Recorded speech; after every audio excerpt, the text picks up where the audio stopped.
Bienvenue sur le podcast Aécriture. Je suis Isa, créatrice du compte Instagram Aécriture et du site internet aécriture.fr, plateforme d'accompagnement en écriture. Dans ces épisodes, on se parle méthode d'écriture, quotidien d'auteur, blocage et réussite. Mon but ? Vous rassurer, vous donner mes tips et vous booster à finir votre roman. Alors, si comme moi, vous êtes passionné d'écriture, installez-vous et on est parti. Hello ! Bienvenue pour ce nouvel épisode de podcast. J'espère que vous allez bien, que vous êtes bien installés et prêts pour le sujet du jour. Petit reminder, avant de commencer, la campagne de précommande de mon carnet d'écriture commence demain sur KissKissBangBang. Je vous attends nombreux pour commander votre exemplaire, le lien est dans ma bio Insta ou directement dans les notes de l'épisode. Aujourd'hui, on va se parler du fait que bien écrire, ça s'apprend.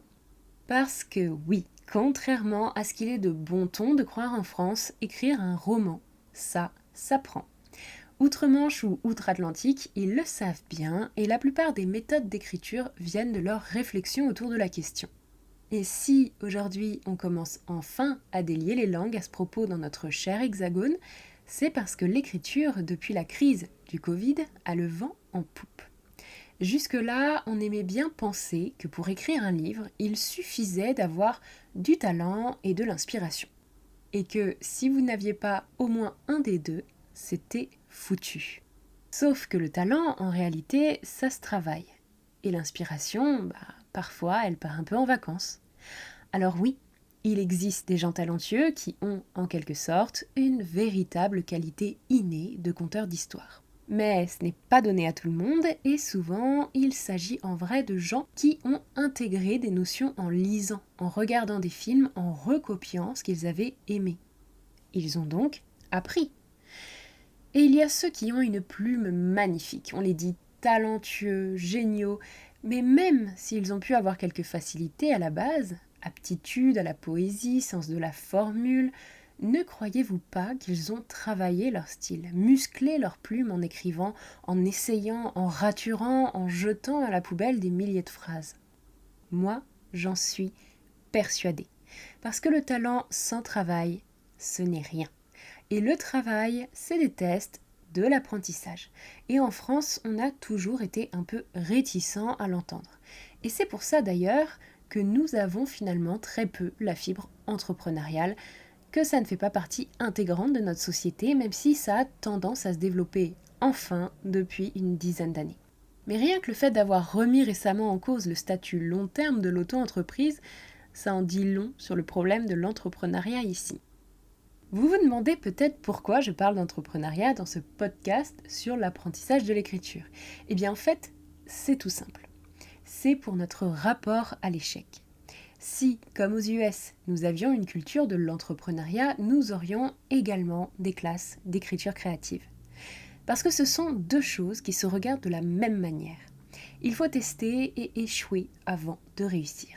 Et bizarrement, en France, si on balbutie enfin avec des masters de gestion d'entreprise, on est encore bien à la traîne pour l'écriture.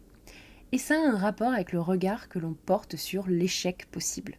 En France, tout est fait pour te freiner dans le fait d'être artiste-auteur ou indépendant.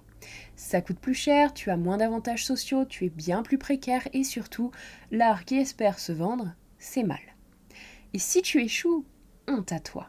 C'est pareil pour l'écriture et on en a déjà parlé, il y a cette notion de bonne ou de mauvaise littérature qui plane comme une ombre au-dessus des rêves de tous les auteurs. Alors que la littérature anglophone, elle, même si elle a aussi ses chouchous des critiques intellectuelles, elle ne regarde pas la qualité d'une œuvre de la même façon. En quelque sorte, elle l'a déjà décorrélée de l'art littéraire. La littérature, comme beaucoup de choses chez eux, pour le meilleur et pour le pire, est un produit de consommation. Et si moi-même j'ai un peu de mal avec l'aspect trop snackable de certains produits littéraires, une fois qu'on accepte de voir son livre comme une consommation, on se met beaucoup moins la pression. Attendez. Je ne dis pas qu'il faut écrire de la merde ultra consommable. Sûrement pas. Je vous parle juste de ça pour que vous vous autorisiez à changer de perspective vis-à-vis de l'écriture. La littérature est un art, mais c'est un art à vendre. Parce que non, je ne vous encouragerai jamais à ne pas vous donner à fond, à ne pas rechercher à écrire de la qualité. Mais un roman n'est pas forcément une performance artistique ou intellectuelle. C'est une narration, une histoire qui transporte celui qui va vous lire. Et si on a tous nos petits leviers pour nous envoler, ça ne mange pas de pain d'apprendre à les actionner. Je pense que pour écrire un bon bouquin, il y a 5 types d'ingrédients touchy. L'intrigue, les personnages, l'univers, la connexion émotionnelle et le style. Et ces 5 ingrédients, vous devez savoir les faire germer, les faire pousser, les récolter et les cuisiner. Et pour le savoir, il n'y a qu'une seule chose à faire, apprendre. Pour les mathématiques, l'histoire géo, l'économie et les langues, on a des professeurs de maths, d'histoire géo, d'éco ou d'anglais. Pour le sport, on a un entraîneur, pour le dessin, on a un prof, pour la guitare aussi, mais pour l'écriture, on n'a que dalle. Désolée pour les profs de français, mais à l'heure actuelle, on ne peut pas vraiment dire que le programme remplit cette fonction. Au mieux, on apprend à bien conjuguer, au pire, on s'ennuie.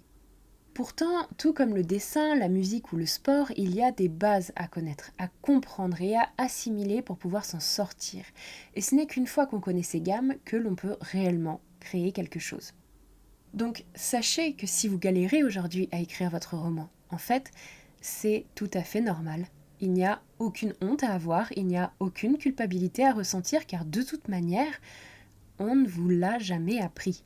Et c'est pour remplir ce manque que des formations comme l'ICAR ont vu le jour. Dites-vous bien qu'on n'a que 2 cursus en France aujourd'hui, en 2024, autour de l'écriture créative. Et en gros, ce sont des masters 2 hyper sélectifs auxquels peu de monde peut accéder. Il y a bien des ateliers d'écriture, des petites formations par-ci par-là, mais comme auteur n'est pas considéré comme un métier, les institutions académiques s'en fichent, alors que la demande explose en réalité. Parce que face aux blockbusters américains, aux séries anglophones ou aux films d'auteurs coréens, on voit bien quand même que la France a un retard certain au niveau de la narration. On est encore à se pavaner devant des livres classiques qui empoisonnent tout le monde, alors que les plus grandes ventes sont la romantaisie et les feel-good de Noël. Alors, je ne suis pas spécialement fan de ces 2 genres, mais encore une fois, je veux juste ouvrir un peu la discussion. Est-on obligé de rester vieux cul devant la possibilité d'écrire ? Après tout, si autant de monde veut écrire son bouquin, c'est qu'il y a quelque chose derrière. Il y a un réel besoin de société à se reconnecter avec les histoires. Alors, maintenant que je vous ai expliqué un petit peu mon point de vue, je voudrais que vous vous demandiez si vous seriez prêt à payer un prof de maths pour vous apprendre les maths. Et un prof de guitare ou de dessin. Si vous avez vraiment l'intention de jouer au mariage de votre cousin ou de lancer votre carrière d'illustrateur, je pense que la majorité d'entre vous répondront oui.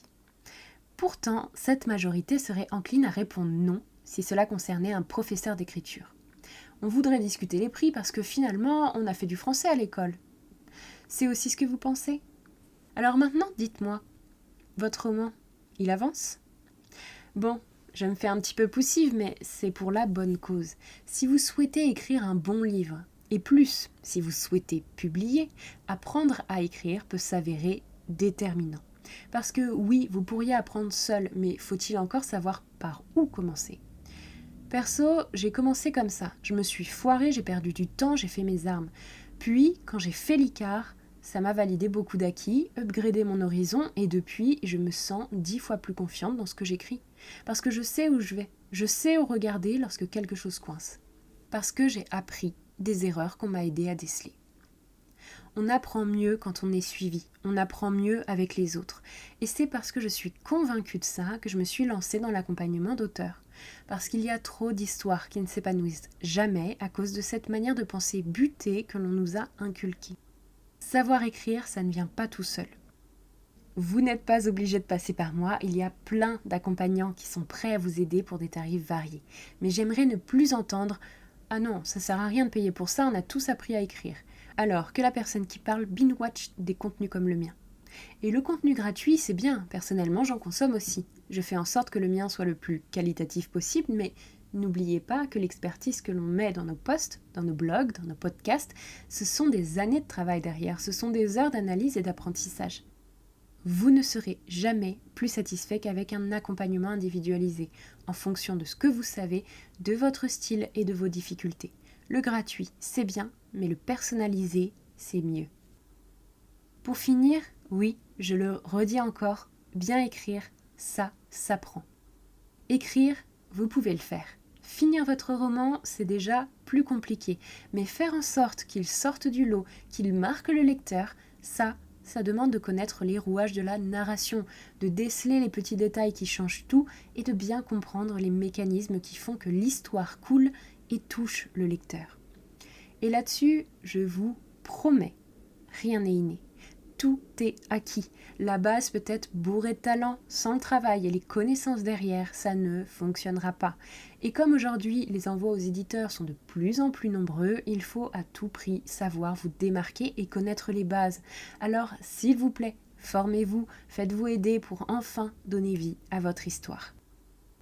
Sur ces mots, je m'arrête là. Petit rappel pour le carnet d'écriture, la campagne de précommande commence demain. J'espère que vous serez au rendez-vous. N'hésitez pas à me dire sur Insta ce que vous avez pensé de cet épisode, si vous êtes d'accord ou non avec moi.